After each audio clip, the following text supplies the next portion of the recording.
Bonjour, j'espère que vous allez bien, que vous avez bien démarré la journée. Alors, ce matin, on va faire un petit tour du côté oriental. Méditation tibétaine. Après ça, oracle Tao de Mahadeva Padma. Et pour finir, le Zen Tarot d'Osho. Voilà. Donc on est le 26. Merci de nous donner des beaux messages.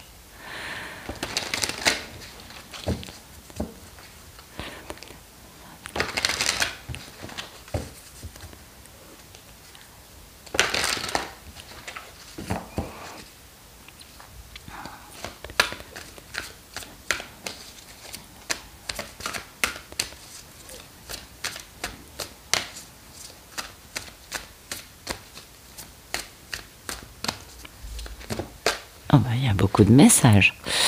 Alors, la maîtrise de soi et l'amour des autres sont des semences qui portent des fruits dans cette vie et dans l'au-delà. Ça, c'est très important, c'est la base du truc. Hein. C'est la base du dharma, en fait. Et bien sûr du karma, on s'en doute. Il vaut mieux se souvenir pendant un instant de son maître spirituel que de méditer sur 100 formes de divinité pendant une éternité. Absolument. Un maître spirituel, c'est quelqu'un qui s'est dépassé, qui a compris les clés, les mécanismes et les leurres de son ego. Voyez, et il est plus important de suivre un bon enseignement avec une personne qui a dépassé ce carcan, parce que attention, l'ego, bon, il y a le bon, il y a le mauvais, on est d'accord, vous doutez bien que je parle du mauvais, mais ce mauvais ego, c'est un carcan qui enferme dans une bulle de mal-être. Donc, en effet, quelqu'un qui a guéri ça et qui a dépassé ça va être beaucoup plus stable comme enseignement et beaucoup plus fort et vous apporter beaucoup plus de fruits que d'aller prier, d'aller, je sais pas moi, on vous parle de 100 divinités, 100 formes de divinité. Oui, oui, bien sûr. Ce qui compte, c'est que le maître va finalement vous renvoyer à quelque chose qui va vous forcer, vous, à aller vers votre voie du milieu. C'est ça. Alors ensuite, vous ne séparerez pas votre être du reste, mais vous réunirez l'océan à la goutte et la goutte à l'océan. Absolument. Je peux pas mieux dire, je crois. On pourra vous expliquer 1000 choses, on pourra vous dire 1000 choses, mais il n'y a qu'une seule chose que vous devrez saisir. Connaissez une seule chose et vous serez libéré de tout le reste. Restez dans le cadre de votre nature intérieure, de votre conscience. Bon, tout ça, ça nous parle un petit peu de la même chose, hein. Ben oui, ça nous parle de maîtrise de nous, d'alignement intérieur, maîtrise de nous. Avoir un maître spirituel, c'est quand même plus sérieux que de croire en plein de trucs. Ben oui, parce que le maître, il est dans le concret. Il va vous donner des clés par rapport à votre guérison. L'idée d'être une goutte, ben oui, qu'est-ce que vous voulez ? Nous ne sommes tous que des petites gouttes d'eau, des petites flaques d'eau, et ensemble on forme un grand océan d'amour inconditionnel. Dans la 3D, non, parce que c'est de la dualité, donc on ne peut pas être réunis, mais les maîtres orientaux avaient compris cette histoire bien plus tôt, bien avant nous. Ils avaient compris que la clé de la vie, eh bien, c'est l'amour inconditionnel. Absolument. Et bien sûr, on peut essayer de lire tous les livres du monde, on peut essayer de suivre tous les enseignements du monde. Eh bien, il n'y aura qu'une seule chose simple qui un jour nous percutera intimement et qui nous permettra de nous libérer de tout ce qui peut nous empêcher cette libération, bien sûr. Et ça dépend de chacun parce que la clé n'est pas la même pour tous. Donc,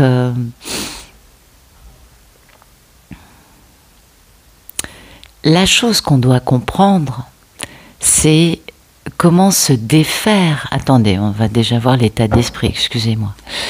Alors, avec les mains ouvertes comme une fleur de lotus qui vient de s'ouvrir dans un joli lac, et avec des mots de prière mélodieux, permettez-moi de saluer les Bouddhas avec dévotion sous toutes leurs enveloppes corporelles, m'imaginant en train de me tenir devant eux. Bah ouais, vous savez, je vais vous le montrer. Est-ce que vous savez ce que le Bouddha... Bon, il y en a plusieurs, on est d'accord, parce qu'il y a plusieurs expressions du Bouddha. Est-ce que vous savez quel est l'enseignement du Bouddha? Parce qu'en fait, c'est ça la clé. Hein? Chaque divinité, chaque maître ascensionné, chaque déva, chaque Bouddha, chaque dragon, vous voyez, tous ont un enseignement, une tonalité, une clé, différentes les uns des autres. Les Bouddhas, ce qu'ils vont vous enseigner, c'est la sagesse. Voilà. Et je crois que, surtout, bon alors de tout temps, on est tout à fait d'accord, cette sagesse qui est l'enseignement bouddhiste ou bouddhique, je ne sais pas trop comment utiliser ce nouveau terme bouddhique, cette sagesse, c'est un petit peu ce qui a toujours fait défaut aux hommes. Doit vous faire rire, j'imagine.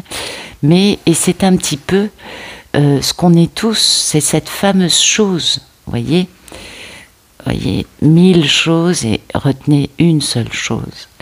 Et la chose à retenir pour guérir et pour être aligné, c'est notre sagesse à nous. On n'a pas tous la même si les fondements, bien sûr, se ressemblent. On n'a pas tous la même façon d'y accéder. Mais cette sagesse, ça va nous emmener vers quoi? La paix intérieure, la tranquillité, l'équilibre, le bien-être, et retrouver du coup une innocence et, bien évidemment, pouvoir accéder à un niveau de conscience supérieur. Parce qu'on va sortir des turpitudes de l'ego qui nous enferme, qui nous domine, qui nous emmène voir plein de trucs, mais finalement, bah oui, qu'est-ce qu'on aura retenu? Pas grand-chose. C'est un peu ça l'idée d'aujourd'hui, c'est-à-dire que on nous parle d'alignement, on nous parle d'être dans une posture de méditant. Ben oui, on nous parle de sagesse, on nous parle de comprendre que il y a une seule chose qui compte plus que tout le reste. Eh bien, c'est notre paix intérieure, notre sagesse, notre alignement, et que nous faisons partie d'un tout. Ben oui. Et non pas, on va pas construire la 4D chacun dans notre coin. Non. Il y a une part du chemin qu'on va faire seul parce que notre entourage n'est pas forcément dans la 4D. Donc il y a une partie, et puis il y a une part de l'apprentissage qu'on doit faire seul. Mais il est important d'apprendre cette sagesse, cette maîtrise de nous, cet amour des autres, hein, d'apprendre à donner, d'arrêter de croire que le sacrifice est quelque chose de critiquable. Ou, ben oui, combien de personnes me disent « Oui, mais c'est inadmissible, je suis sacrifié, blablabla. » Je l'ai moi-même dit, hein, attention. Mais bien sûr, on est tous pareils. Ce sentiment d'injustice. On oublie juste que dans le sacrifice, il y a sacré.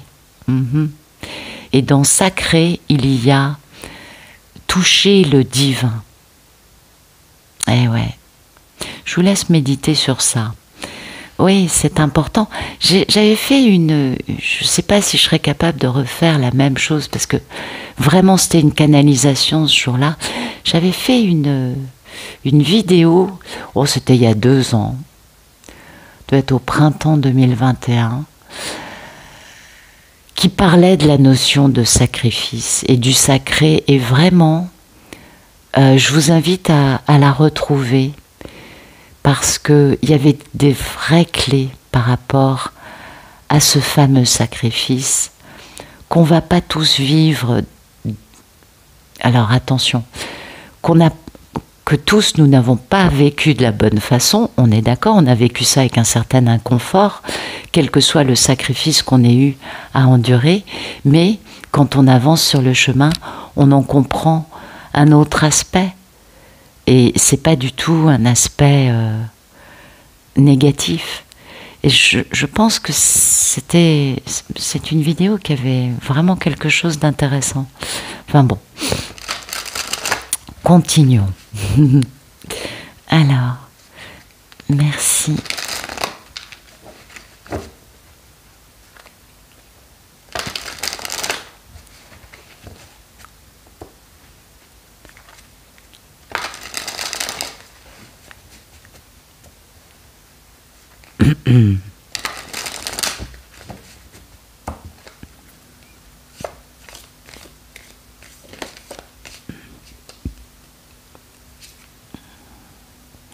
Le grand pouvoir.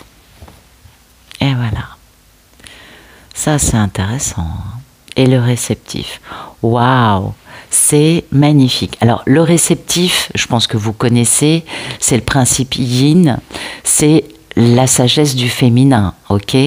C'est cette souplesse, cette patience, cette capacité au sacrifice, notamment, parce que le yin peut être sacrifié sans perdre son intégrité, sans perdre sa beauté. Hein. Le principe yang, on a beaucoup de mal à le sacrifier, il ne va pas le vivre de la même façon. Mais donc là, ce réceptif, ce yin, ça me parle bien sûr d'intuition, bah oui, de dévouement, d'amour, de patience, de soutien, de réceptivité, vous voyez, de tout le côté féminin de la vie. Donc, ok.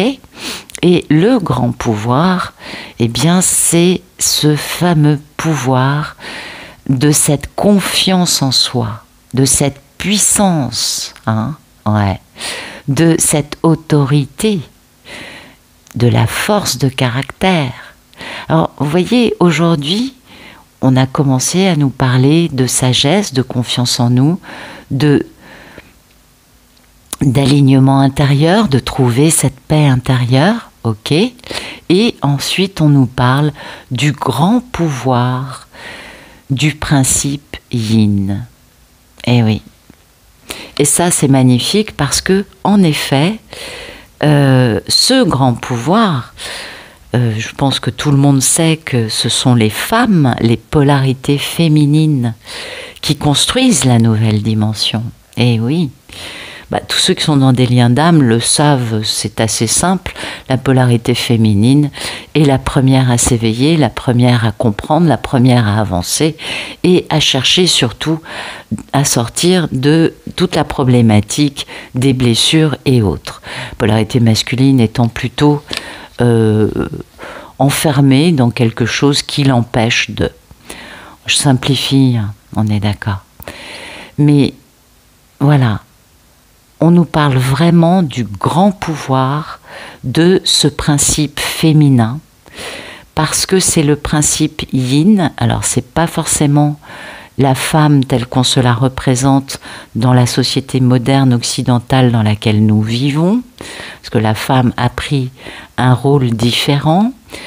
Elle est beaucoup plus masculine que ce principe yin, et les femmes aujourd'hui, enfin attention, je vais me retrouver à faire des généralités casse-gueule, donc je ne vais pas m'embarquer là-dessus. Le but n'étant pas de critiquer les femmes, non, non, non, mais plutôt de dire que la société, avec le féminisme notamment, a forcé les femmes à devenir des chefs de famille indépendants qui gèrent leur job, les mômes, enfin elles gèrent tout quoi. C'est des warriors, des Wonder Woman. Elles sont incroyables, beaucoup de respect pour elles, mais malheureusement comment dire, cette obligation d'être performante sur tous les niveaux, sur tous les fronts, et surtout d'être le chef de famille. Bon, oui, je dis pas qu'il n'y ait pas des hommes dans certaines familles, c'est pas, mais souvent c'est les femmes qui portent tout. Et de ce fait, elles perdent de ce côté yin, vous voyez, de ce côté doux, de ce côté passif. Le yin est passif par essence. La société actuelle a forcé les femmes, depuis des années, on est d'accord, c'est pas aujourd'hui, mais a forcé les femmes à devenir yang, à être proactives, à déchirer, à être des warriors, donc des guerrières, à se battre. Attention, beaucoup de respect pour ces femmes, il n'y a aucune critique. C'est pas là que se place mon propos. Mon propos, c'est que ce rôle qu'elles ont été obligées d'endosser fait que ce principe yin de douceur, de passivité, de patience, voyez, de dévouement, certainement qu'il est encore là, mais avec beaucoup d'autres qualités, beaucoup plus yang, de justement foncer, bouger, voyez. Et là, c'est pas ce côté yang qui est en avant, c'est justement la passivité, la douceur, la patience, l'obéissance, la capacité à accepter d'être sacrifié. Très dur, hein? On est tous d'accord là-dessus. Eh bien, aujourd'hui, ce sont ces qualités yin qui ont le plus grand pouvoir, parce que ces capacités yin sont beaucoup plus proches de ce qu'est amour inconditionnel que tout le reste. Dans les schémas, les archétypes, les structures mentales, quels que soient, comment dire, les sociotypes décrits et connus, c'est ce principe yin très passif qui est le plus proche de cette nouvelle dimension. Et c'est pourquoi c'est ce principe yin qui a le plus grand pouvoir aujourd'hui. C'est logique.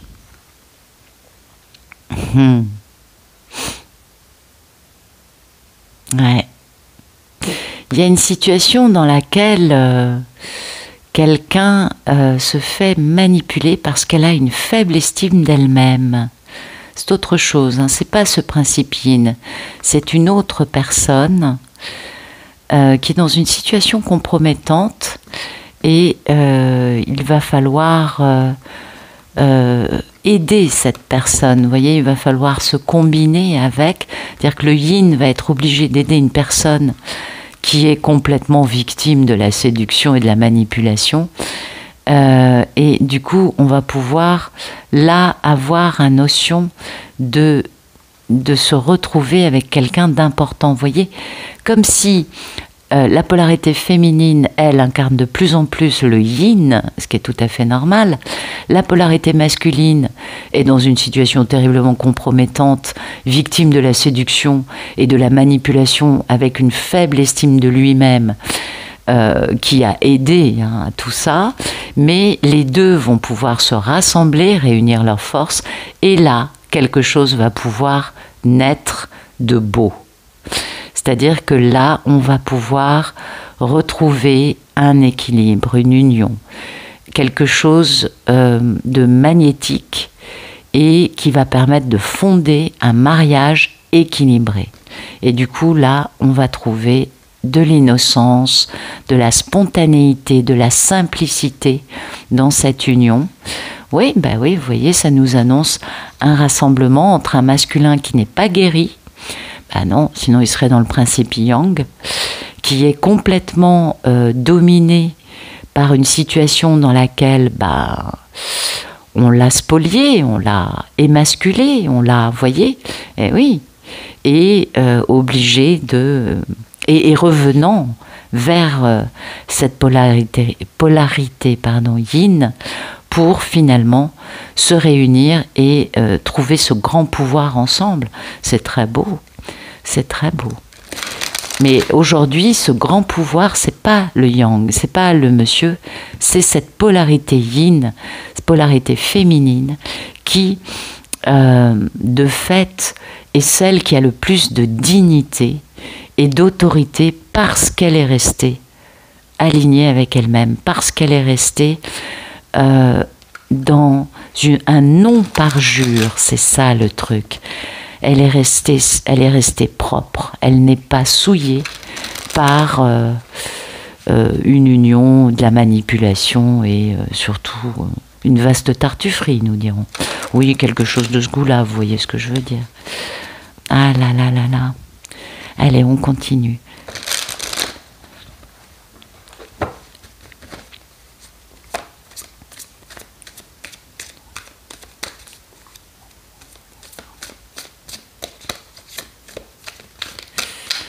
Intéressant, hein?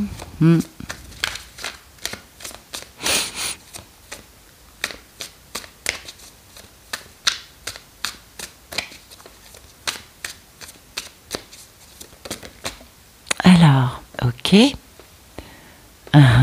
C'est trop joli, ça. Ouais, ouais.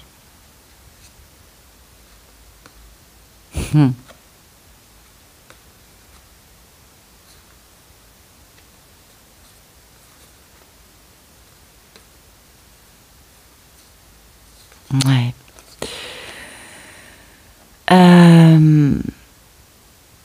Alors ça, c'est... vous le connaissez, c'est celui qui est plus lent qu'un escargot à l'arrêt. Donc vous le connaissez. C'est le fait de ralentir. C'est le fait... Ben oui, sinon il n'irait pas plus lentement qu'un escargot à l'arrêt. Vous voyez, c'est pas un escargot, c'est une tortue qui est là. Oui. On est d'accord. Et c'est le fait, vous savez, de ralentir pour aller plus loin. C'est le fait de comprendre que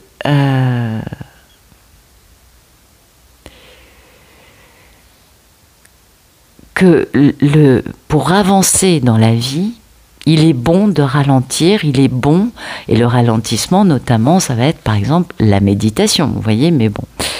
Et il est bon de comprendre comment fonctionnent les choses. Il est beaucoup plus positif pour avancer d'être tranquille, zen, peinard, on le sait, que d'être hyper stressé avec des deadlines, blablabla, bla bla, sous pression, à se battre contre la montre. Vous connaissez les schémas classiques. Et il est beaucoup plus zen et épanouissant de se poser, voyez, tranquillement, avec amour inconditionnel, sans forcément avoir de but pour faire ça. Bah non. Même si dans la vie normale, faut avoir un but pour tout, on n'a plus le droit de flâner, le nez au vent, vous voyez, ça c'est devenu un truc aberrant. Non, il faut, vous avez remarqué, dans la société dite intelligente et moderne, même les vacances, il faut les rentabiliser. Et ça, c'est terrible. Et oui, ils ont avec des emplois du temps chronométrés, et on rentre de vacances, on a des trophées parce qu'on a fait ça, on a fait ça, on a fait ça, on a fait ça, on a fait ça. Donc, l'idée de vacances est complètement, mais alors... galvaudé. Il n'y a eu à aucun moment un moment de répit. Pourquoi ? Parce que le moment de répit dont nous parle cette carte, le ralentissement, ça nous oblige à nous regarder en face, oui, à faire silence, à ne pas être avec plein de choses qui vont nous permettre de nous étourdir et d'éviter de nous regarder. On est bien d'accord. Donc, il y a vraiment cette notion de comprendre que c'est pas important de tout le temps faire des choses. Non. Que ce qui est important, c'est de se poser pour être dans notre sérénité, pour être à l'aise avec nous-mêmes en premier. Comment voulez-vous qu'on puisse être à l'aise avec les autres si on n'est pas à l'aise avec nous-mêmes? Comment voulez-vous qu'on fasse l'ascension avec un lâcher-prise, avec toute la compréhension de la 4D, si on n'est pas à l'aise avec nous-mêmes? Donc la notion de zen et de zazen, c'est primordial. Ben ouais. Pour l'ascension, c'est important en tout cas. Cette notion de sérénité, de paix intérieure, de se délecter de ce calme, de ce ralentissement et de ce je ne fais rien. Vous voyez? Et dans l'état d'esprit de la personne, ben c'est la fête, hein. Ça, c'est magnifique. Alors bon, il y a plusieurs niveaux de lecture. Là, je vous fais le niveau de lecture zen, le niveau de lecture d'Osho, hein. Il a été créé pour ça, ce jeu. C'est pas du tout la même chose, mais c'est assez rigolo. Parce que, voyez, c'est cette notion de vouloir célébrer la vie, hein, de vouloir avoir de la joie, d'être, comment vous dire, d'être capable d'être dans cette joie, dans ce bien-être, comment vous dire, sans être pour autant égaré dans cette notion de trop de sottises, parce que la fête, ça peut être aussi un peu trop de sottises. Donc cette notion d'être ouvert quand même à partager cette fête avec des personnes autour de nous, mais le truc c'est ça, c'est que vous voyez, aujourd'hui on est mercredi, si vous avez envie de festoyer, il va falloir poser une date avec vos amis. Alors déjà, pour trouver une date où tout le monde soit disponible, c'est une galère sans nom. Ça va vous ramener à je ne sais dans combien de semaines, parce qu'en plus on arrive au mois de mai avec tous les ponts, ils sont tous partis, enfin bon, vous savez ce que c'est. Non mais je force le trait, on est d'accord, mais vous avez compris ce que je veux vous dire. Non, on ne vous demande pas d'organiser une fête dans 3 mois. Non, non, on vous demande de faire la fête tout de suite. Vous avez envie de fêter la vie, mais allez-y. C'est plutôt dans cette idée-là, vous voyez. Allez-y, parce que c'est cette idée de faire la fête et de la faire maintenant. Et comme vous ferez la fête peut-être toute seule chez vous, tout seul chez vous, en mettant la musique à fond, je ne sais même pas, ça se trouve pas du tout. Chacun a une façon différente de l'autre de faire la fête. Mais peut-être que le fait de chanter, de danser, de je ne sais quoi d'autre, juste ça va vous faire un bien fou. Voilà. Donc, on a envie de faire la fête, super, faisons la fête. Et comme ça, on va pouvoir ralentir. Ouais. On a besoin de se poser aussi, hein. Bah oui. On a besoin de se poser pour comprendre que, ralentir, c'est bon pour la santé, c'est bon pour le moral. Et puis, c'est pas dans la course frénétique qu'on va avancer vite. Dans la course frénétique, elle nous fait reculer, elle nous fait descendre je ne sais combien sous-sol, enfermés par ce carcan de frénétisme qui nous empêche de toucher du doigt nos vraies qualités, nos vraies valeurs intérieures, cette fameuse sagesse, alignement, etc. Eh oui, c'est important tout ça, hein. Donc ça, c'est le côté zen, d'accord? Maintenant, je vais vous faire la lecture côté tarot classique. Il y a quelqu'un qui a envie de célébrer, hein. Mais alors, qu'est-ce qu'il a peur? Bah oui, parce que ça, c'est la lune. Et puis, oui, parce que ça touche à des vies antérieures. Mais vous savez, on a assez à faire avec une vie. Maintenant, il vaut mieux les guérir, les vies antérieures. Il y a quelqu'un qui veut célébrer, mais qui a très peur. Et ça, c'est la reine de l'amour inconditionnel. Mais oui, c'est elle, c'est cette femme qui a été détruite, qui s'est reconstruite toute seule, mais c'est toujours elle, la reine d'épée. Et l'idée, c'est d'avoir du succès avec cette femme. Eh oui. Et ce succès, c'est ce qui va permettre d'être authentique, d'être avec du discernement, d'être aligné. On a le Bouddha avec l'éveil, c'est quand même une carte qui nous parle de méga succès. Eh oui, as d'épée, on est d'accord. Eh oui, et derrière, joie, amour, bonheur. Eh oui, quelque chose de très très très très beau, avec la grande transformation, la véritable métamorphose. Et cette innocence, c'est le soleil dans le tarot normal et c'est le plus grand bonheur qu'il y ait. Voilà. Vous avez compris le truc?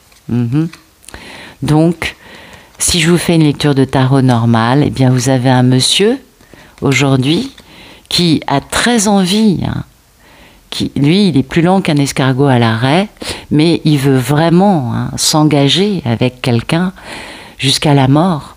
Le cavalier de Pentacle, c'est ça, c'est un engagement sérieux. Et du coup, lui, dans sa tête, il a envie d'organiser une fête, une célébration, absolument. Mais qu'est-ce qu'il a peur? Et oui, la lune, vous savez, c'est la carte de l'intuition, c'est la carte des ressentis, mais c'est aussi des choses qui font peur. Et oui, voyez, c'est avec sa divine qu'il veut faire tout ça, ce monsieur. Et pour lui, ce serait un grand succès d'y arriver.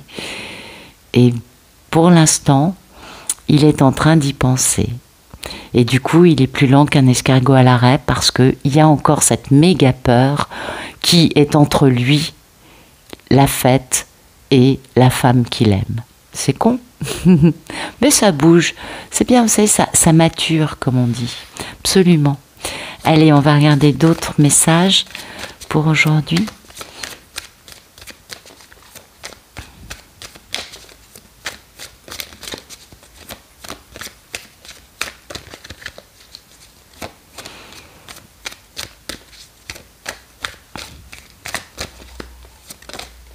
Ok. Ah non, d'accord. Ah, c'était beau pourtant. C'était le message de la renaissance, la transformation. Vous voyez, c'était très... Ah, ça c'est pas mal non plus. Ok. Donc aujourd'hui, il y en a qui vont rien faire. C'est bien. Qui vont avoir envie, vous voyez, de participer à quelque chose de lumineux, qui fait vibrer, qui plaît et tout, c'est ça. Mais qui vont rester dans leur magnifique réalisation nombriliste. Absolument, ils sont égocentriques, ils ne pensent qu'à eux.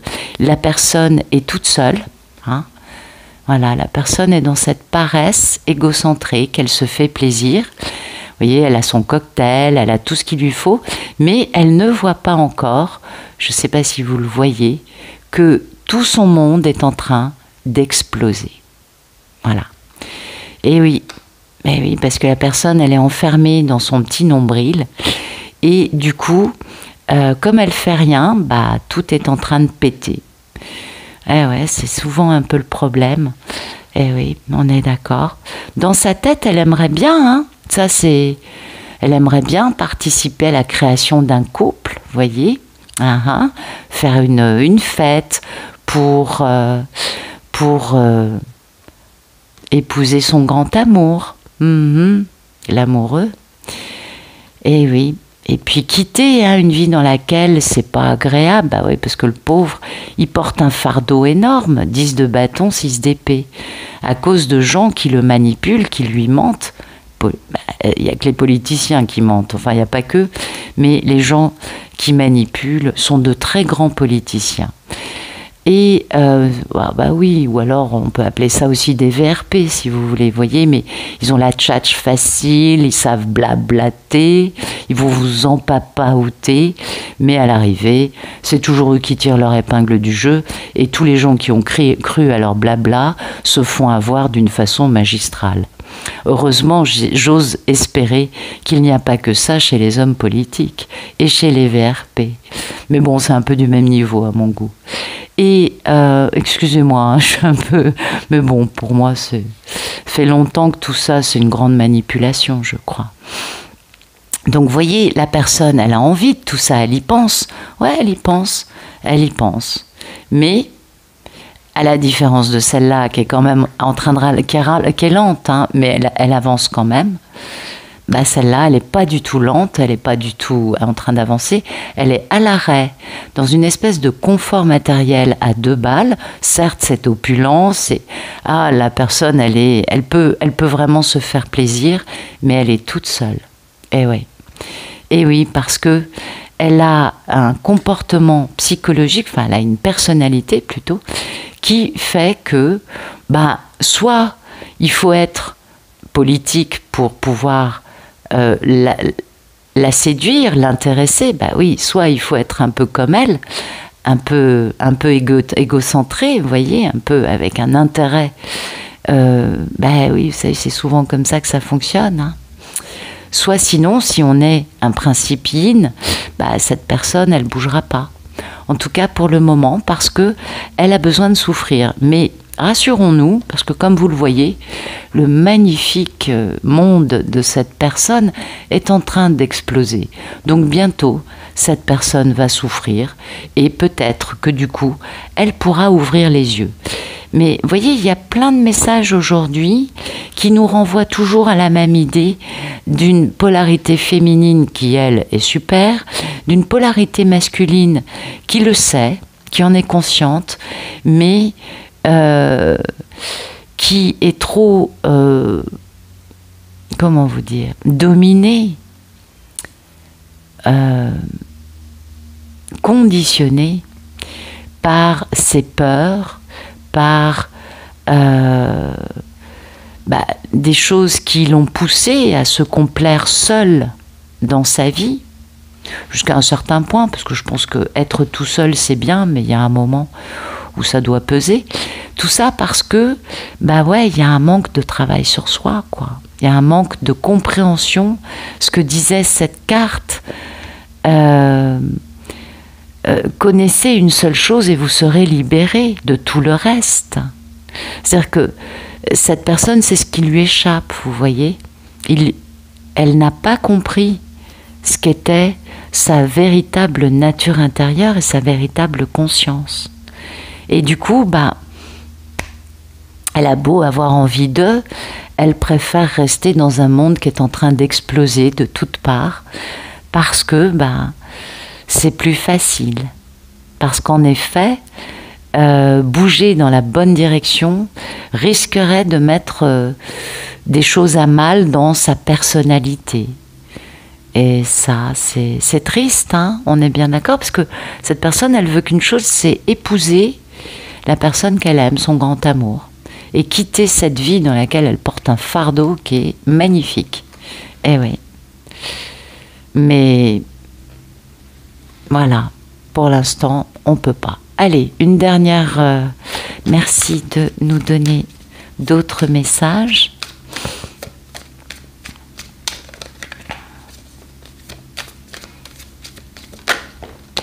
Voilà, et ça c'est la meilleure carte du tarot, c'est l'achèvement, la dernière pièce du puzzle. C'est le plus grand bonheur, succès, joie, harmonie. C'est la fin d'un cycle, hein, c'est l'achèvement, on est tout à fait d'accord. Avec cet achèvement, double achèvement, hein. Dans la tête, on met fin à une situation qui est sordide, qui fait du mal, pour pouvoir renaître. Et oui, le fameux 10 d'épée. On met fin à ça, on met fin aux personnes qui manipulent, on met fin aux politiciens.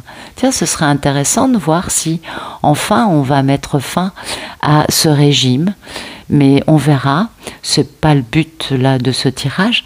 En tout cas, voilà, on met fin à des situations dans lesquelles des personnes qui sont des politiques mentent, manipulent pour leur propre intérêt au détriment de ceux auxquels ils mentent.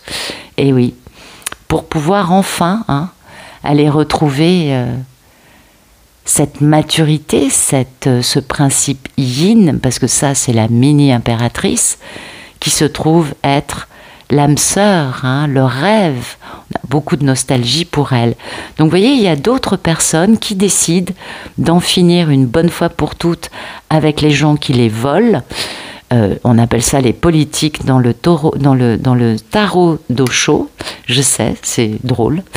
Et les gens qui les volent en leur mentant, en les manipulant, ça y est, c'est fini, on met cette dernière pièce, le cycle est terminé, le 21 c'est le monde, et le 10 c'est la fin des épées, voilà.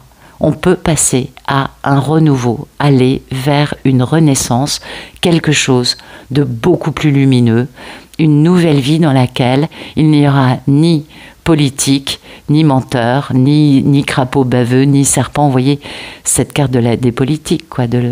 Voilà. Et du coup, c'est très, très, très, très beau. Vous voyez, on a encore 3 niveaux différents.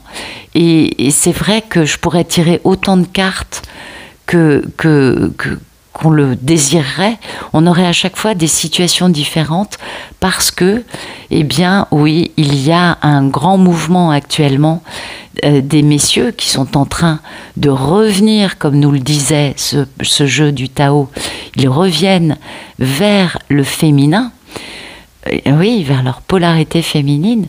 Et pour y arriver, eh bien, ils sont tous à des degrés différents de compréhension, d'avancée, de digestion, de maturité, de maturation, et donc d'achèvement ou pas. Voilà. En tout cas, bah ouais, c'est pas mal. Donc ça continue à avancer à ce niveau-là. Et pour le reste, eh bien écoutez,